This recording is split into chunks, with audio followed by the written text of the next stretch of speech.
Vous écoutez Radio Lomé, il est 12h30.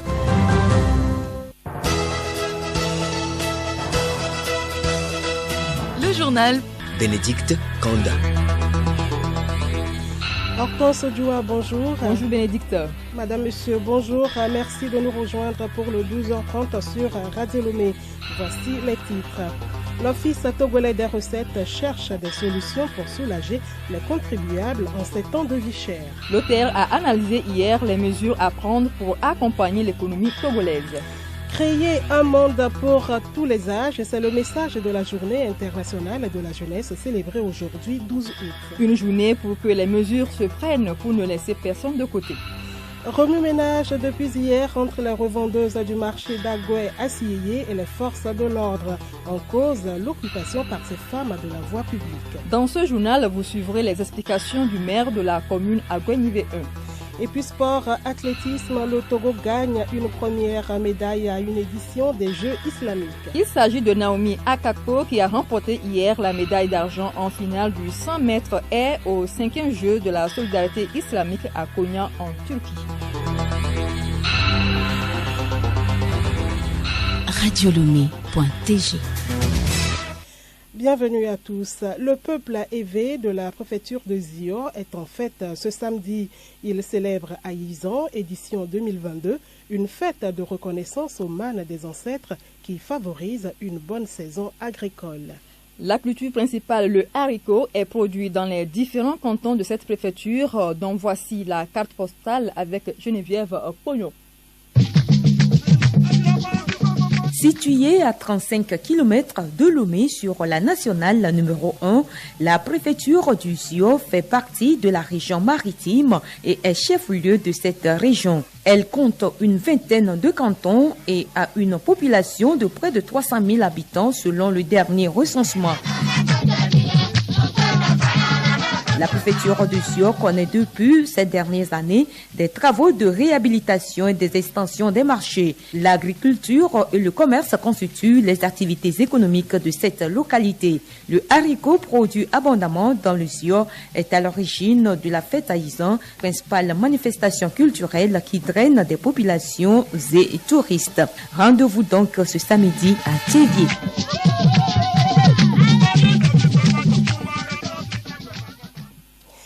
Les unités de la direction de l'Office togolais des recettes OTR ont analysé hier à Lomé les activités à mener pour accompagner l'économie nationale. Le commissaire général de l'OTR, Tchodie Kokou Philippe, a établi à cet effet le bilan du mois de juillet. Il précise les bases posées pour les activités à réaliser pour les derniers mois de l'année 2022. En fin juillet, nous sommes à 62% de recouvrement de recettes budgétaires pour l'année 2022. Quand on pose ce taux par rapport à la progression de l'année, parce que c'est le 7e mois, nous avons bonne augure que d'ici la fin de l'année, nous pourrions réaliser les objectifs que le gouvernement nous demande. Pour les perspectives, dans l'esprit de la feuille de route et du programme 30e mobilisation des ressources, nous avions posé les jalons de l'élaboration de la stratégie 2023-2025, dans 3 ans, qui devait consister à mener notre taux de pression fiscale qui est autour de 13,6% en 2021 à 15% à l'horizon 2025, conformément à la feuille de route du gouvernement. Dans un contexte de vie chère et d'insécurité, des mesures sont prises pour soulager les contribuables. Nous retrouvons Tchodie Kokou. Nous avions essayé d'asseoir des stratégies sans trop mettre la pression sur les opérateurs économiques, en les accompagnant compte tenu du contexte actuel de flambée des prix et de l'inflation. C'est d'une façon amiable d'accompagner nos contribuables à la réalisation de leur activité et au recouvrement des recettes pour l'économie nationale. Nous sommes relativement sûrs de pouvoir réaliser les objectifs demandés par le gouvernement. Nous vous l'annoncions en titre, depuis hier à Agoué-Sieyé, dans la commune d'Agoué-Nivé 1, les forces de sécurité et les revendeuses se bousculent en face du marché du côté de la route qui mène vers de Lyon. Pour en savoir plus, Radio Lomé est entré en contact avec le maire de la commune à Dambonou, à Kwete. Il explique les faits. En fait, on a fait passer un communiqué depuis plus d'1 mois déjà pour essayer d'évacuer les commerçants et les commerçantes qui occupent anarchiquement l'espace. Vous voyez, ils viennent même jusqu'à la voir des fois. On a même eu des séances de travail avec elles. Bon, elles ont promis de quitter les lieux depuis un mois déjà. Bon, moi, je leur ai encore donné 2 semaines. Bon, après ça, elles ne veulent pas partir. Vous voyez, donc c'est un peu une incompréhension ou bien une mauvaise foi. Elles ont leur place à l'intérieur. L'argument qu'elles donnent toujours, c'est qu'en restant à l'intérieur, elles ne vendent pas. C'est à cause de ça qu'on vient occuper même les trottoirs. On occupe la route, on occupe même les terres centraux. Quand ils vendent les soirs là, les déchets qu'ils ont produits là, ils déposent ça dans les caniveaux, bien sûr les terres pleines là-bas. Dans quel pays on fait ça? La suite de ce journal, le Togo lance une campagne nationale de vaccination de riposte contre la poliomyélite. Tous les enfants de 0 à 5 ans sont concernés par cette vaccination. La campagne va durer 4 jours, du 15 au 18 août 2022. La poliomyélite est une maladie très contagieuse, invalidante. Il est important de faire vacciner les enfants de moins de 5 ans pour les protéger. Les agents vaccinateurs passeront dans les ménages et tout autre lieu de rassemblement pour administrer le vaccin. Il n'existe pas de traitement curatif contre la poliomyélite. Le vaccin reste la seule arme pour sa prévention. Hortense Djoua, la jeunesse est célébrée aujourd'hui de par le monde. Le thème retenu est solidarité intergénérationnelle, créer un monde pour tous les âges. À cette occasion, la ministre du Développement à la base de la jeunesse et de l'emploi des jeunes, Myriam Dossou d'Almeida, appelle au renforcement de la solidarité intergénérationnelle pour la protection des couches sociales les plus vulnérables et à l'accès des jeunes à un emploi décent. Place à présent aux hommages que Radio Lomé rend à ses agents disparus. C'est à l'occasion, Hortense Djoua, c'est à l'occasion du 69e anniversaire de la station du plaisir.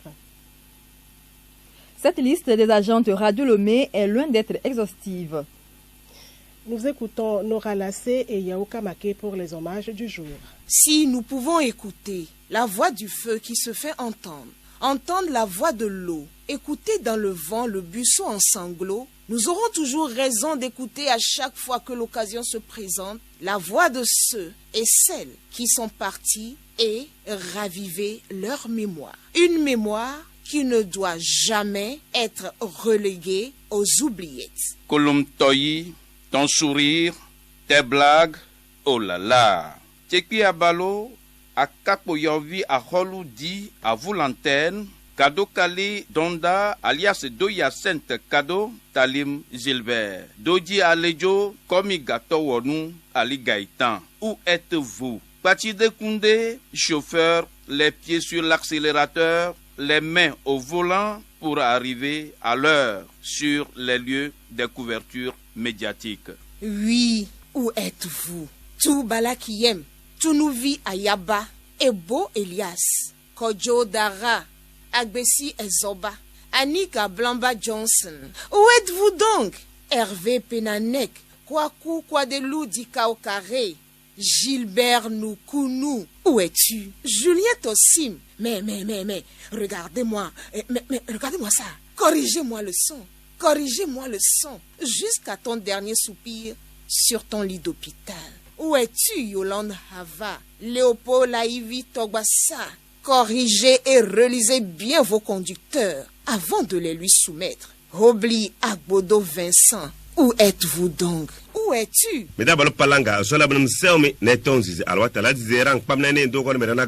Vous avez dit réflexe santé, Ataku, Panaku. Chers auditeurs de Réflexe Santé, bienvenue. La chirurgie digestive. Kossi Ayayi. Tout a commencé à 9h avec l'arrivée du président de la République Gnassingbé Yadema à bord de son hélicoptère. Koku Tojun. Mesdames, Messieurs, bonjour. L'histoire de l'humanité est jonchée de contradictions curieuses et paradoxales. Jeanne Bamana. Good evening, ladies and gentlemen, and welcome to today's news. Que Dieu, dans sa miséricorde, leur ouvre les portes de son royaume.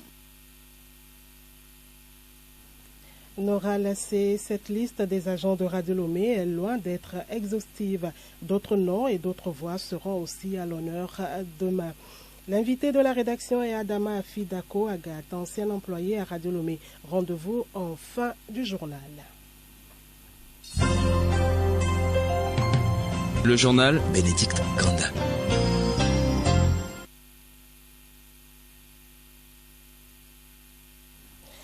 Actualité hors du Togo, au Burkina Faso, l'ex-président Kaboré a quitté le pays pour raisons médicales. L'ancien président se rend à Abidjan avant de rejoindre les Émirats arabes unis pour une visite médicale. C'est la première sortie à l'étranger de Roch Marc Christian Kaboré depuis sa chute le 21 janvier dernier. Et puis au Sénégal, les résultats définitifs des élections législatives sont tombés hier soir. Le Conseil constitutionnel a confirmé les résultats provisoires annoncés la semaine dernière. Un seul recours avait été déposé par une des petites coalitions qui n'avait pas obtenu de siège. Il a été rejeté. La coalition présidentielle Benno Bokk Yakaar arrive donc en tête avec 82 députés, suivi de très près par les coalitions de l'opposition Yewwi Askan Wi et Wallu Sénégal qui cumulent ensemble 80 sièges parlementaires. Aucune des formations n'obtient alors la majorité. Hortense, sans transition, nous passons à l'agenda culturel comme tous les vendredis. Au menu de la musique, divers talents à découvrir à la foire Méréré à Kara. Oui, il y a également la danse au festival du Tam-Tam Parlant et Aïzan ce samedi à Tchévier. Agenda culturel, c'est avec Gabriel Aena depuis Kara. C'est le stade Dr Kaolo de Tchévier qui accueille, comme à l'accoutumée, natifs de Zior, amis et invités pour cette fête de retrouvailles qui est un retour aux sources pour le peuple élevé de cette préfecture. Ce sera l'occasion pour les filles et fils de renouer avec leur culture à travers rites, chants et danses, mais surtout de réfléchir au développement des localités. La danse, il en sera également question du 12 au 19 août prochain à Nguépé dans la Vée lors de la 20e édition du Festival de la danse et du Tam-Tam Parlant à Topani Festapa. 9 cantons sont en compétition dont un venu du Ghana voisin. Théâtre à présent, l'épisode 4 des saisons théâtrales sera présenté demain samedi 13 août à 20h au Palais des Congrès de Kara par la compagnie Art Sauveur. Le texte mis en scène est Femme qui roule de Mao Noël. Pour terminer, des concerts géants en vue, cette fois-ci c'est à la foire Méréré du 27 août au 11 septembre prochain sur le terrain du Serge Tourné à Kara. Kadiouda Martial est le président du comité d'organisation. Il sera question d'initier le premier salon des collèges et universités de Kara. Tout un chapelet de spectacles, de jeux dotés de prix. Il y a aussi des ateliers de formation en informatique et en robotique. C'est donc l'occasion de lancer un appel à l'endroit des opérateurs économiques pour une aventure, une expérience inédite. Belles vacances à toutes et à tous.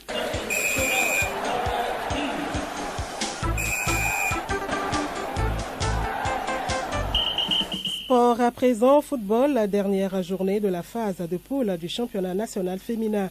Le 10e acte se joue ce dimanche. Show d'explication en perspective entre Atela FC et Tempête FC. Milek Agbokou. Le match le plus déterminant est celui de l'Atleta face à Tempête. Ce sera au municipal de Lomé. Ce match déterminera le dernier qualifié dans cette poule pour la suite de la compétition. Voici les autres combinaisons. Aché Amis du Monde, Winagels Biliva FC, USAMU Djabir, Bella Gazelle, Djara et Étoile Féminine. La Coupe Aïzan sera disputée ce dimanche au stade Dr Kaolo de Tchévier. Le canton de Michentove aura fort à faire devant le canton de Djagblé. Tournoi Dr Kaolo, la compétition se poursuit ce week-end dans la poule A ce samedi au municipal de Lomé. ASOTR joue en tente 2. À Gbossimé, Étoile Filante croise à Gaza. Puis dimanche, dans la poule B, au terrain de Gbossimé, Tambo FC reçoit Unisport et ASK croise à Kragrit Olympique.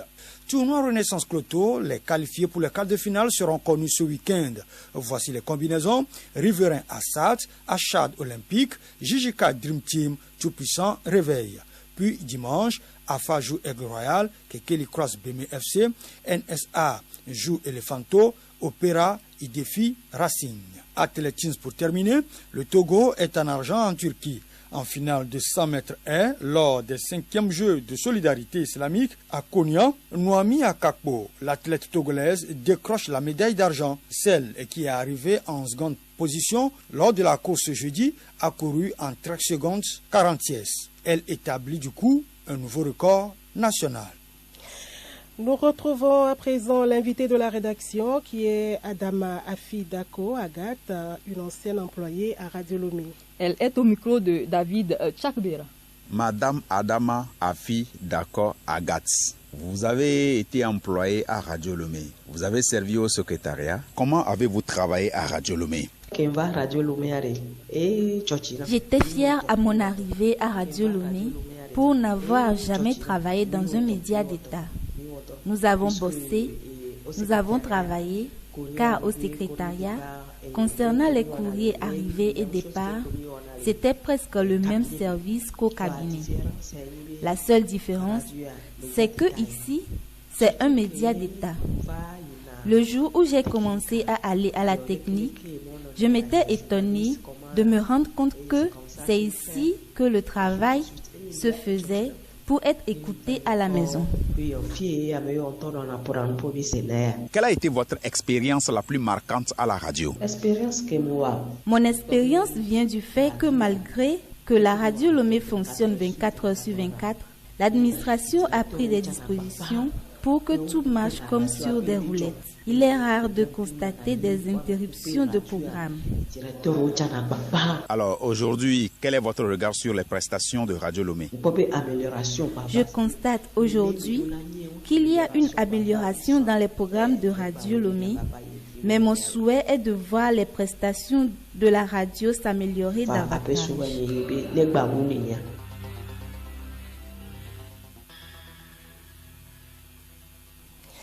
L'information insolite pour terminer, un Indien est poursuivi en justice par ses parents. Le couple indien demande à leur fils et à son épouse de leur donner un petit-fils d'ici 1 an, sous peine de devoir leur verser 615 000 €, environ 307 millions de francs CFA de compensation. Ses parents disent avoir épuisé leur économie pour élever et éduquer leur fils, puis lui offrir un mariage somptueux. Dans leur plainte, les parents disent également être perturbés psychologiquement car ils vivent seuls.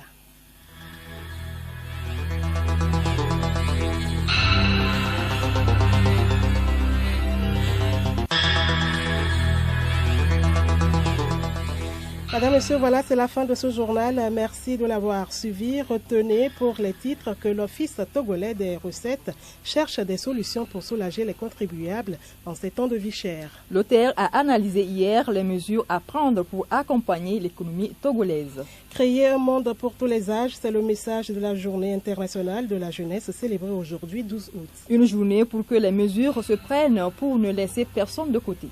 Et puis remue-ménage depuis hier entre les revendeuses du marché d'Agoué à Sieyé et les forces de l'ordre. En cause, l'occupation par ces femmes de la voie publique. Vous avez suivi dans ce journal les explications du maire de la commune Agoué 1.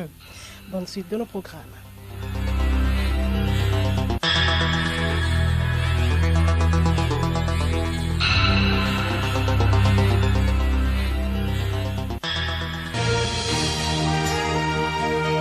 Radio Lomé, boîte postale 434, email radiolomé@radiolomé.tg. radiolomé.tg